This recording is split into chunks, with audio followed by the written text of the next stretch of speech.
جی تو اب آگے ہم آپ کو بتانے والے ہیں کچھ ان چیزوں کو، امالہ، ادغام ناقص اور اشمام، صلہ، اور یہ لفظ اعجمی کی ادائیگی کیسے ادا ہوگا، انا کا الف پڑھا جائے گا، کب پڑھا جائے گا، کیسا پڑھا جائے گا، اور اسی طریقے سے جو انا کے ساتھ نون کے ساتھ الف ہے یہ کیسے پڑھے جائیں گے.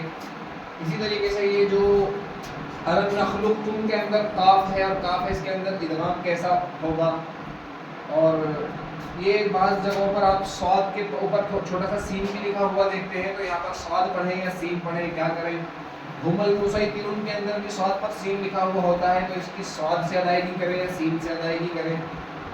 تو یہ آج ہم بتانے والے ہیں اسٹیپ بائی اسٹیپ، ایک ایک کر کے. امالہ پورے قرآن کریم کے اندر جب آپ پڑھیں گے اس لفظ پر، اس آیت کے اندر پہنچیں گے بسم اللہ مجریہا، تو یہاں پر آپ کو را کے نیچے کھڑا زیر لکھا ہوا دکھائی دے گا، اور اس ہا سے پہلے چھوٹا سا اس طریقے سے شوشا سا ہوگا. جیسے اس کی ادائیگی کیسے ہوگی، جیسے ہم اپنے آپ کہتے ہیں قطرے قطرے قطرے، قطرے قطرے کے اندر جو را ہے ایسی ادائیگی، رے ایسی ادائیگی یہاں پر ہوگی، بس اسی جگہ یہاں پر ایسی ادائیگی ہوگی بسم اللہ مجریہا ایسے کر کے. اس کے بعد ادغام ناقص، یہ جو چار مثالیں ہیں یہاں پر، لئن بسطت احطت احطت ما فرطت ما فرطت اور ما فرطتم. یہاں پر را کو ہم نے تا میں ملایا ہے، لیکن یہاں پر ان چاروں مثالوں کے اندر ہمیں اس تا کو تھوڑا موٹا کر کے ادائیگی کرنی ہے، ادغام ناقص کرنا ہے، تو اس تا کو موٹا کر کے پڑھیں گے. لئن بسطت نہیں کہنے گے، لئن بسطت اس طریقے سے، لئن بسطت اس طریقے سے پڑھیں گے، تا کو موٹا کر کے پڑھیں گے چاروں مثالوں کے اندر. اچھا یہاں پر الم نخلقکم کے اندر لام کے بعد میں کاف پر تشدید ہے، اس والے کاف پر، بیچ میں قاف جو ہے وہ ساکن ہے، تو لام کے ساتھ ہمیں کاف کو ملانا ہے.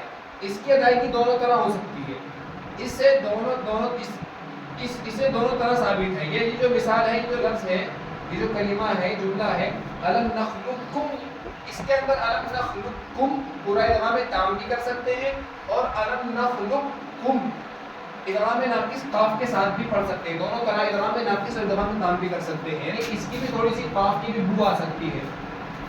اس کے بعد یہاں پر یبسط بسطتن اور بمسیطر، یہاں پر آپ دیکھیں گے صاد کے اوپر سین لکھا ہوا ہے، صاد کے اوپر سین لکھا ہوا ہے. یہاں پر ہمیں صاد کی جگہ ان تینوں لفظوں میں صاد کے بجائے سین ادا کرتے ہوئے پڑھنا ہے. صاد کے اوپر یہاں ان کو اچھی طرح پہچان لیں، یبسط اور بسطتن اور بمسیطر. یہاں پر جو صاد کے اوپر سین لکھا ہوا ہے، یہاں پر آپ ان تینوں مثالوں کے اندر اس صاد کے بجائے سین سے ادا کریں. سین سے ادا کرنا بہتر ہے، اور اگر آپ نے صاد سے ادا کر دیا تو بھی کوئی حرج نہیں ہے، لیکن سین سے ادا کرنا اچھا ہے. اور ایک مثال یہ ہے ہم المسیطرون، ہم المسیطرون کے اندر آپ سین اور صاد دونوں طرح پڑھ سکتے ہیں. ہم المسیطرون کے اندر آپ دونوں طرح پڑھ سکتے ہیں، اور یہ تینوں مثالوں کے اندر آپ سین سے پڑھیں. اس کے بعد میں یہاں آپ کو ایک لفظ ملتا ہے لا تأمننا. اگر آپ اس کو دیکھیں تو آپ پڑھیں گے، پہلی مرتبہ میں دیکھیں گے، اگر آپ کو پتہ نہیں ہوگا تو اس کو پڑھیں گے میم نون زبر من، نون علیہ زبر نا، لا تأمننا. لیکن ہماری قرات کے اندر امام عاصم رحمۃ اللہ علیہ کی جو قرات ہے، جو ہم پڑھتے ہیں، ہمارے اساتذہ ہمیں پڑھاتے ہیں، اس کے اندر آپ کیسے پڑھیں گے؟ پڑھنا تو ایسے ہے لا تأمننا، لیکن من کے بعد میں جو غنہ ہے نون، اس غننے کے اندر ہمیں ذرا سے ہونٹوں کو گول کرنا لہجہ ور کے لیے. اس طریقے سے ہم اس کو ادا کریں گے لا تأمننا. نا تو ہمیں زبر کے ساتھ ہی پڑھنا ہے، لیکن ہم تھوڑے سے ہونٹوں کو گول کرتے ہوئے پڑھیں گے لا تأمننا، لا تأمننا.